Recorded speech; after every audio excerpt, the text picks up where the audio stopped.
Menjadi second option sering, tapi ya balik lagi itu adalah pilihan kita juga. Kamu mau nggak jadi second option atau nggak mau? Kalau nggak mau, cabut. Nggak tahu ya kenapa Pak Monty waktu itu mau kayak Jordi jadi anak SMA gitu. Kalau Prilly kan kita masih bisa lihat dia memang imut, lucu gitu. Kalau Jordi kan kayak udah ada keriput di jidat nih. Aku ingat waktu berproses Dirtum itu nikmat banget rasanya. Beneran, aku malah questioning kayak emang kenapa gitu. Ini adalah isu yang sangat dekat sebetulnya. Banyak manusia di luar sana yang mirip dengan karakter yang aku mainkan, dan aku bangga sih bermain di film pendek ini. Jadi jawabannya kenapa enggak? Aku juga mendapatkan kepercayaan dari Bang Ciko. Izin, karena aku juga berprinsip nanti one day kalau pasangan aku entah itu aktor atau pekerjaan lain yang harus ada hubungannya dengan lawan jenis gitu, aku akan merasa bahagia ketika mereka respect aku dengan cara ngomong. Sebetulnya yang perlu disiapkan sebelum menikah dan apa yang aku dapat dari pengalaman aku bermain di film Yakin Nikah itu adalah temukan diri kalian dulu. Hai, aku Jordi Pranata, berperan sebagai Gary di film Yakin Nikah. Sekarang aku mau rewatch movie bareng Era.id.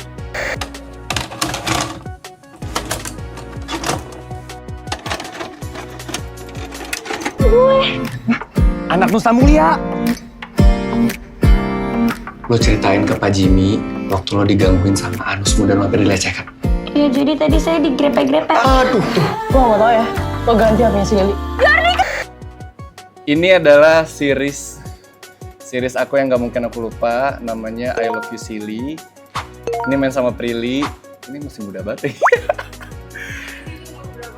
Ini kayaknya umur 27.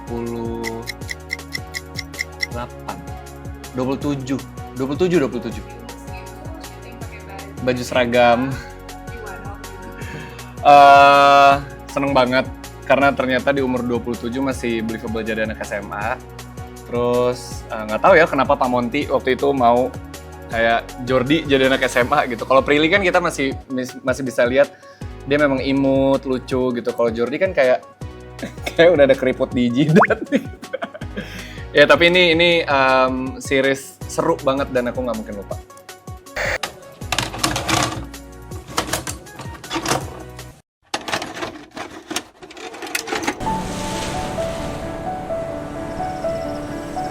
Dan semalam aku ingat, aku lihat kamu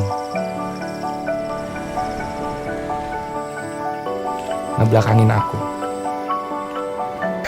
Oke, ini adalah short movie aku yang paling aku banggakan karena ini adalah film pendek festival dan lumayan masuk festival di luar.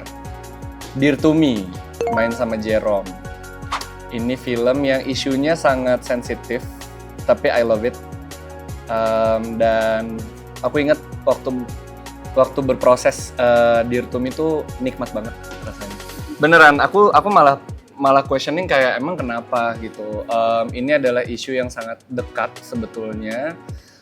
Banyak manusia di luar sana yang mirip dengan karakter yang aku mainkan, dan aku bangga sih bermain di film pendek ini.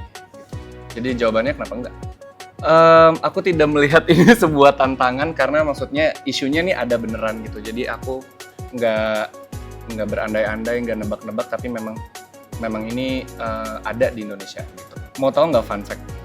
Justru ketika film ini bisa ditonton online official dari festivalnya, banyak yang DM aku, mereka semua berterima kasih. Mereka semua berterima kasih karena sudah mau memainkan dan mengangkat isu film Dear to Me ini gitu. Jadi balik lagi ke tugas aku sebagai seorang aktor tuh, sebetulnya kan kita menjadi seorang aktor itu ingin bercerita dan ingin mewakilkan orang-orang di luar sana dengan isu-isu mereka gitu. Jadi justru ketika Dear to Me ini bisa ditonton online, itu tuh aku ngerasanya bangga kayak oh banyak di luar sana yang merasa diwakilkan gitu, dan itu adalah kebahagiaan yang nggak bisa aku ganti dengan apapun gitu.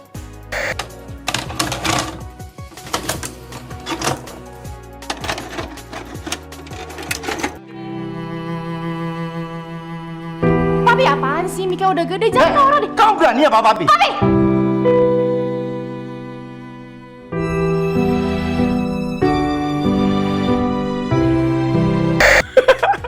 Ini adalah series berjudul Married with Senior. Ini juga satu series aku yang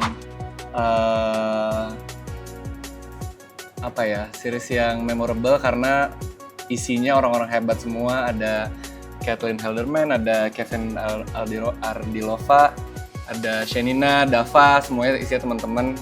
Dan ini fun banget ceritanya. Jadi pilihan kedua ternyata nggak enak, tapi real, feelingnya real dan tidak bisa dikontrol. Banyak di luar sana yang merasa menjadi second option, tapi ya it is what it is gitu. Caranya ya mau nggak tetap jadi pilihan kedua atau move on dari situ. Menjadi second option sering, tapi ya balik lagi itu adalah pilihan kita juga. Kamu mau nggak jadi second option atau nggak mau? Kalau nggak mau, cabut.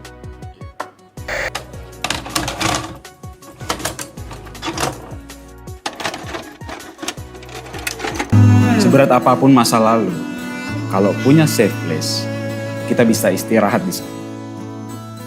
Cinta itu safe place ya.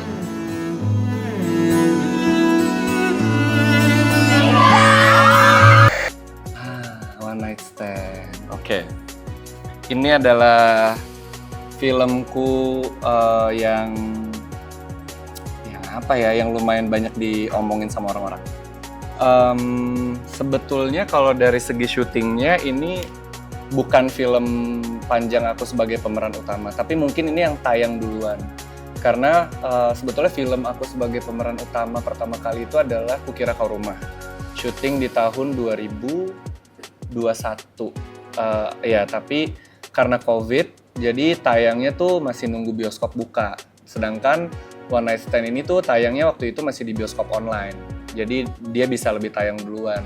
Jadi kalau ini dibilang debut pertama aku sebagai main talent mungkin.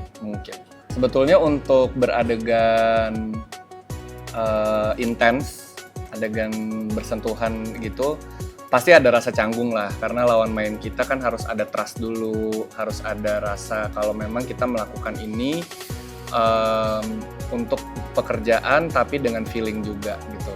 Dan memang di One Night Stand ini khususnya aku menemukan justru bukan menjadi kesusahan tapi justru nyaman gitu. Karena Putri dan tim, maksudnya tuh kru, sutradara, produser, dan tim One Night Stand tuh memberikan aku space untuk aku bisa memberikan kenyamanan itu dan menerima kenyamanan itu. Jadi justru malah nyaman beradegan intens dengan Putri. Aku juga mendapatkan kepercayaan dari Bang Ciko. Izin. Karena aku juga berprinsip nanti one day kalau pasangan aku entah itu aktor atau pekerjaan lain yang harus ada hubungannya dengan lawan jenis gitu, aku akan merasa bahagia ketika mereka respect aku dengan cara ngomong. Kayak Jor, gue sama istri lo nih gini. Jadi aku melakukan itu. Aku waktu itu belum ada akses ke Bang Ciko, jadi aku DM. DM kayak Bang, aku Jordi, salam kenal. Aku mau ada project sama Putri, bla bla bla bla bla. Gue mohon izinnya ya. Terus dia sangat fully support. Keren. Titik balik, turning point. Mungkin iya, mungkin enggak. Karena mungkin turning point aku dikenal sama industri film, mungkin iya. Orang-orang film, sutradara dan produser lebih banyak tahu aku tuh mungkin lewat film ini.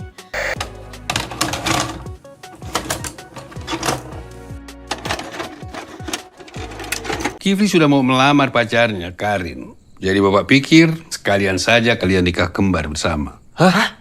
Nikah kembar, Pak? Fadli, kamu bicara sama Nisa. Kifli, bicara sama Karin dan Ahmad. Jodoh 3 bujang. Ini baru tayang kemarin. Ya, ini warna baru di karir aku juga karena aku menjadi orang Makassar dan aku cinta banget sama Makassar. lumayan bisa aja bahasa Makassar. Lumayan kata orang-orang Makassar sih believable katanya. Buat aku tuh bahasa tuh penting karena itu adalah tools kita menyampaikan feeling kan. Apalagi untuk film Jodoh Tiga Bujang memang latar belakangnya itu sangat berasal dari Makassar. Jadi kalau misalnya karakter yang aku mainin berbahasa Indonesia tuh agak nggak kena gitu, karena ini isunya aja dari Makassar, budayanya Makassar, situasinya di Makassar. Jadi memang mau nggak mau bahasa menjadi tools yang nggak boleh dilupain gitu. Jadi bahasa menurut aku sangat penting di setiap film.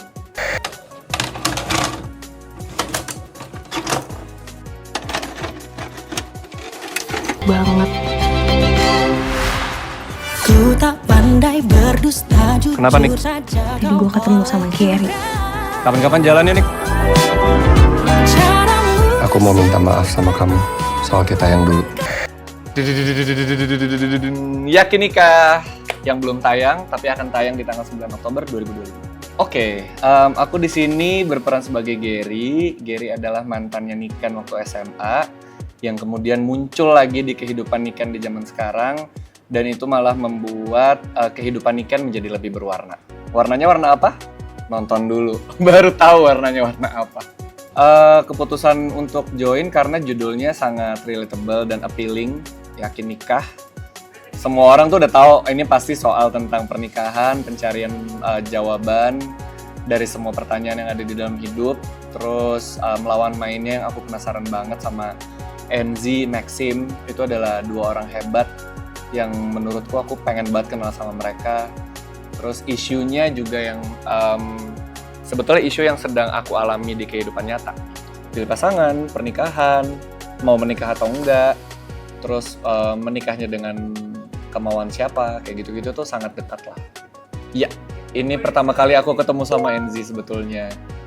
Awalnya agak deg-degan karena takut kemakan dengan energi besarnya Enzi gitu yang kayak bubbly, chatty, cheerful gitu. Tapi pas udah kenal ternyata Enzi juga manusia. Enzi juga punya rasa apa ya? Rasa hangat, nggak selalu ceria dan cekikikan gitu. Dia juga punya kelembutan. Dia juga good listeners. Dia juga seorang yang apa adanya, nggak pelit ilmu, nggak pelit sharing soal pengalaman hidupnya gitu. Jadi bersyukur banget ketemu Enzi di film Yakin Nikah ini. Jadi ada teman baru, bahkan sahabat baru gitu. Ada, dari awal aku baca skrip kan memang peran bapak di sini sangat penting yang akan dimainkan sama Om Tora, dan ternyata Om Tora yang memainkan peran bapak ayah di sini. Malah aku tuh jadi kayak ayo lo Enzi, halo Om gitu. Ini harus serius nih, ini harus feelingnya nih harus benar-benar gentle loh, bukan feeling yang cuman asal bunyi atau cuman ringan gitu. Tapi mereka berdua terbukti bisa memerankan itu. Dan aku pun terbawa waktu aku satu frame. Aku yakin Om Tora adalah ayah yang baik. Aku juga yakin Enzi adalah manusia dengan semua pertanyaan di dalam hidupnya gitu. Jadi walaupun Om Tora komedian yang sangat lucu, Enzi juga perempuan yang sangat jenaka, ternyata mereka juga punya sisi lembut dan hangat dan sedih yang bisa dimainkan, dan itu bisa kalian lihat di film Yakin Nikah. Sebetulnya yang perlu disiapkan sebelum menikah dan apa yang aku dapat dari pengalaman aku bermain di film Yakin Nikah itu adalah temukan diri kalian dulu. Benar-benar diskusi, berdialog sama diri sendiri. Dari kamu buat kamu, sebetulnya apa sih yang kalian mau? Sebetulnya apa yang masih kalian pengen raih? Apakah pernikahan atau masih mau dapetin pekerjaan yang sustain dulu? Apa masih ada achievement yang masih dikejar? Atau masih ada prioritas lain yang harus didulukan? Itu semua bisa kalian tahu ketika kalian benar-benar diskusi, dengerin hati kecil kalian, benar-benar tanya, nggak cuma sekali, berkali-kali ke diri kalian, am I ready yet? Apakah ini yang kalian mau? Gitu. Karena kalau itu belum kalian lakukan, kayaknya step berikutnya juga harusnya belum kalian lakukan. Pertama, pesan untuk generasi sekarang yang mungkin banyak pertanyaan di hidup kalian, coba mulai menjalin komunikasi yang sehat sama siapapun. Ya being apa adanya aja. Kalau misalnya emang kayak, gue belum tahu lagi gue maunya apa, say it gitu. Bukan yang kayak, iya gue siap, ayo nikah. Oh ya, gue ntar nikah, banyak anak, banyak rezeki gitu. Nah gitu tuh kayaknya belum nyampe sana dulu gitu. Jadi komunikasi dulu yang sehat sama sekitar kalian. pesan untuk Gary, tetap semangat. Kalau misalnya peluang dari masa lalu masih ada, kejar. Tapi kalau misalnya nggak ada, cari yang lain. Hidup lo bukan di situ-situ aja. Coba buka kesempatan untuk orang lain juga. Buat teman-teman semua, please nonton film Yakin Nikah yang akan tayang tanggal 9 Oktober 2025. Dan please nonton di hari pertama penayangan. Aku pengen kalian juga menemukan jawaban-jawaban dari kegundahan kalian. Aku pengen kalian ngerasa nggak sendirian. Bukan cuman kalian yang sedang bingung dengan semua tuntutan yang ada di dalam hidup, tapi banyak di luaran sana, dan semoga Yakin Nikah bisa memberikan jawaban dan bisa memberikan kalian hiburan. Jadi please nonton di hari pertama, datang sama pacar, sama calon jodoh kalian, calon mertua kalian, supaya mereka juga bisa menemukan jawaban-jawaban yang kalian butuhkan. Di bioskop.